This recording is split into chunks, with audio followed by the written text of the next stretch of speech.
బాగున్నాను sir. So మీరు ఎలా చాలా ఉన్నారు? సూపర్. చాలా రోజులైంది. సో చాలా రోజులైంది. After gap boss is back అంటారా? ఆ, సో ట్రైలర్ అయితే చూసా, చాలా బాగుంది. సో మ్మ్. ఏంటి అని అనుకోవడానికి లేదు. అన్ని ఎలిమెంట్స్ ఒకే దగ్గర ఇచ్చి ఒక మంచి ప్యాకేజ్ లాగా మాకు కనిపిస్తుంది. రైట్, అంటే ఇది ఒప్పుకోవడానికి మెయిన్ రీజన్ ఏంటి మీకు? Content hmm. కంటెంట్ బాగుంది. అండ్ as an artist గా నేను myself I want prove it like చేసుకోవచ్చు నేను ఏంటి అనేది. నాకు యాక్టింగ్ బేస్ ఎక్కువ ఉంది అని చెప్పి దెన్ మ్మ్. మ్మ్. ఓకే చేసిన సబ్జెక్ట్ ఇది. ఓకే, ఇది ఎప్పుడు స్టార్ట్ అయింది యాక్చువల్లీ?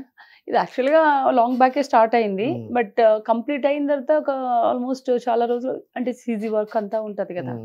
అయిన తర్వాత ప్రొడక్షన్ సైడ్ సంథింగ్ లైక్ వాళ్ళు వేరే వాళ్ళు ఎవరు తీసుకొని మళ్ళీ అక్కడ వాళ్ళు లేట్ చేస్తున్నారని మళ్ళీ అగైన్ వీళ్ళే తీసుకొని చేస్తున్నారు అనమాట.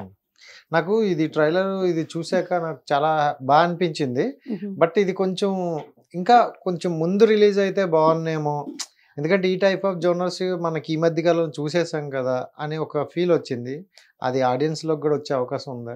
లేదు, ఎందుకంటే ఎప్పుడైనా సరే హర్రర్ ఫిలిమ్స్ కానీ లేదంటే కొంచెం ఏమంటారు థ్రిల్లింగ్ మూవీస్ Thrilling, ఇలాంటివి ఎప్పుడు కొత్తగానే ఉంటాయి. మనం ఏది చూసినా ఏ టైంలో చూసినా దాన్ని ఎంజాయ్ చేస్తాం. పాత కొత్త అనేది దానికి ఉండదు. కాన్సెప్ట్లు అంటే రెగ్యులర్ గా లేకుండా కొంచెం ఆ భయం క్రియేట్ చేసుకుంటూ అండ్ మోర్ ఓవర్ అందరూ ఈ కాన్సెప్ట్ ని అందరూ ఎంజాయ్ చేస్తాం. ఇప్పుడు హొరర్ ఫిల్మ్స్ ఇష్టపడే వాళ్ళు బాగా ఎక్కువ మంది ఉంటారు. భయం ఉన్నా కూడా వెళ్ళి చూసే వాళ్ళు ఉంటారు. సో ఇవి ఇప్పటికీ న్యూ కాన్సెప్ట్స్ లానే ఉంటాయండి. ఇట్స్ లైక్ టేకింగ్ మనం ఎలా తీసుకున్నాం, ఎలాంటి కాన్సెప్ట్ లో దాన్ని తీసుకునే కాన్సెప్ట్ ని ఎట్లా ప్రజెంట్ చేస్తున్నాం. ఆ screen play is very important. నాకు తెలిసి హొరర్ ఫిల్మ్స్ అనేది బికాజ్ ఒకటే దెయ్యం ఉంటుంది, దెయ్యం అందరిని నడిపిస్తుంది. But screen play is different. So ఈ కాన్సెప్ట్ అయితే దీనికి ఇప్పుడే రిలీజ్ చేస్తే బాగుండు అలా ఉండదు. అది any time we can go. So okay, అంటే ఇప్పుడు హర్రర్ మూవీలు చూసుకుంటే ప్రతిదీ ఈ మధ్య కాలంలో వచ్చే హర్రర్. ఇంతకు ముందు హర్రర్ అంటే ఓన్లీ హర్రర్ చూపించేవాళ్ళు, కాన్సెప్ట్ వేరే వెళ్ళేది. ఈ మధ్య కాలంలో హర్రర్ అనగానే కామెడీ యాడ్ చేస్తారు, దాన్ని సింక్ చేసుకుంటూ వెళ్తుంది అనమాట. సో దీంట్లో ఏమైనా ఎక్స్పెక్ట్ చేయొచ్చా కామెడీలా? ఇది వెరీ న్యాచురల్ స్టోరీ లా ఉంటుంది. అంటే మన ఫ్రెండ్స్ లో ఎలా జరిగేది అవ్వచ్చు, లేకపోతే మన ఫ్యామిలీలో జరిగే విధంగా ఉంటది కదా. అలాగా very natural kind of story. Wantedly comedy ఉండదు, వాంటెడ్లీ ఏది యాడ్ చేసినట్టు ఉండదు. సో ఈ సీన్ ఇప్పుడు ఒకటి సీన్ వచ్చిందంటే ఆ సీన్ ప్రకారం మనం వెళ్ళిపోతాం అంతే తప్ప వాంటెడ్ గా ఏది చేసినట్టు ఉండదు. సో శ్రీరామ గారు అంటే కొంచెం బోల్డ్ అనే టాక్ ఉంది.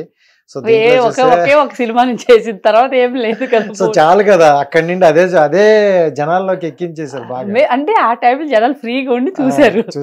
సో నాకన్నా ఎక్కువ చేసిన వాళ్ళు చాలా మంది ఉన్నారు, పెద్ద పెద్ద స్టార్స్ ఉన్నారు. అవునే కదా, బిగినింగ్ లో చేసుకునే వాళ్ళు కూడా ఉన్నారు. బట్ ఏంటంటే ఆ టైంలో to be honest it's not a bad thing. All over ఇండియాలో మాత్రం మన ఆ టైంకి పేరు అయితే మారుమోగింది. నేను నాట్ ఓన్లీ ఏపీ అని చెప్పట్లేదు, 5 లాంగ్వేజెస్ లో రిలీజ్ చేశారు. 5 లాంగ్వేజెస్ లో ఎక్కడికి వెళ్ళినా ఉండేది. ఈ రోజుకి కూడా నేను బిగ్ బాస్కి వెళ్ళినా కానీ ఎక్కువ మంది నన్ను పిలిచేది ఆర్జీవీ హీరోయిన్. ఎనీవేర్ ఆ బ్రాండ్ అలా వచ్చింది. నేను అది అయిపోయిన తర్వాత ఇంకొక 2 సినిమాలు చేశాను, తర్వాత బిగ్ బాస్కి వెళ్ళాను. కానీ ఎవరు బిగ్ బాస్ 3 అనరు, ఆర్జీవీ హీరోయిన్. అలా బ్రాండ్ పడిపోయింది అది. సో అంటే ఆ మూవీ ఒప్పుకోవడానికి ఆర్జీవీ బ్రాండే అలా ఏం లేదండి, ఏదో వచ్చింది ఫ్లోలోకి వెళ్ళిపోయింది అన్నట్టే అంతే. ఆర్జీవీ గారి బ్రాండ్ అలా లేదు. నాకు ఆర్జీవీ గారి సినిమాలు అంటే ఇష్టం, కానీ నేను ఫాలోవర్ని కాదు. ఇప్పుడు ఆయన సినిమాలు వచ్చింది నేను ఇమ్మీడియట్లీ చూసేయాలి అనేది అంటే డైరెక్షన్ టీం చాలా మంది నేను విన్న నా ఫ్రెండ్స్ లో కూడా ఆర్జీవీ గారు పేరు చెప్తారు, ఫస్ట్ పేరు చెప్పేది.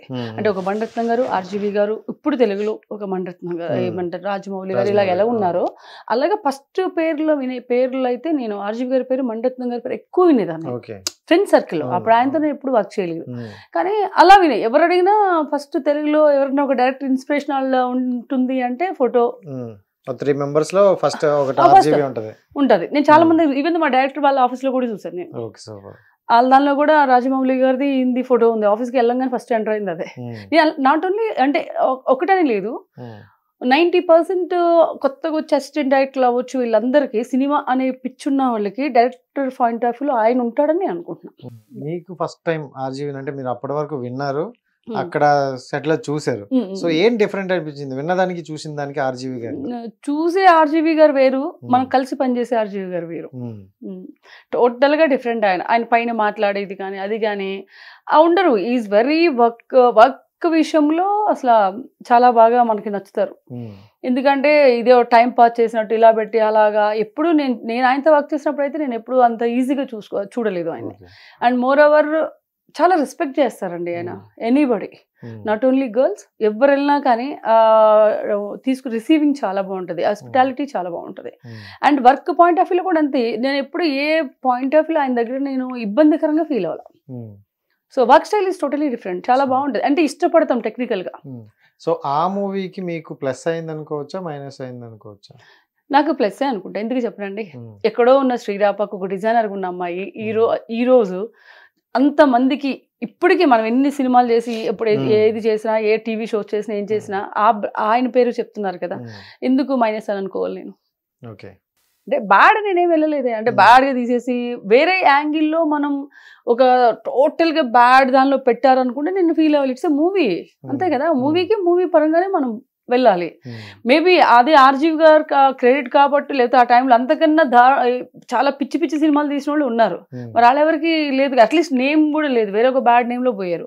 బట్ నాదేమంటే ఆయన క్రియేటివిటీ. ఆ టైం బేసిక్గా కోవిడ్ టైం, అందరూ ఖాళీగా ఉన్నారు, ప్రతి ఒక్కరి చేతిలో మొబైల్ నుంచి చూశారు. సో ఎవ్రీవన్ నోస్, లైక్ ప్రతి ఒక్కరికి తెలుసు ఒక ఈ అమ్మాయి చేసింది. సో కోవిడ్ అందరికి మైనస్ అయితే నీకు ప్లస్ అయింది మీకు? నేను అలాగనే అనుకుంటా. ఎనీథింగ్ ఈజ్ మన లైఫ్ లో ఒకటి వస్తుందంటే ఇట్స్ ప్లస్ కిందనే కౌంట్ చేస్తాను, మైనస్ కింద తీసుకోవాలి.